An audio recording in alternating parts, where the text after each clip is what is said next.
குப்பு படத்தெல்லாம் பார்த்துன்னு இருக்கிறோம் நம்ம. பெரிய இந்த செலவுலாம் பண்ணி எடுக்கிறேன்றானுங்க, குப்பையாக படம் எடுக்கிறாங்க.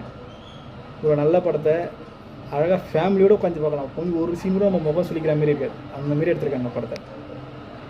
நம்ம எப்படி சொல்கிறது, கம்பேர்லாம் வேணாம் விடுங்க, படம் நல்லா இருக்குது. இந்த இப்போனா ஃப்ரீயாக இருக்கிற டைமில் ஓடிடியில் தான் இருக்குது, அமேசான் ப்ரைமில் இருக்குது. மிஸ்டர் ஹவுஸ் கீப்பிங் சூப்பரான எடுத்துருக்காங்க, நல்லா இருக்குது. நல்ல பொழுதுபோக்கு படம், ஃபேமிலியோடு பார்க்கலாம், நல்லா சிரிக்கலாம், நல்ல சென்டிமெண்ட் இருக்குது, எல்லாமே கனெக்ட் ஆகும். எனக்கு ரொம்ப பிடிச்சிருந்து. அந்த டைரக்டர் அவர்களுக்கு நான் படம் தேட்டரில் வந்து பார்க்கலேன்றதுக்கான வருத்தத்தையும் இந்த படத்தை கொடுத்ததுக்காக நன்றியையும் தெரிவிச்சுக்கிறேன். நீங்கள் போய் பாருங்கள் இந்த படத்தை.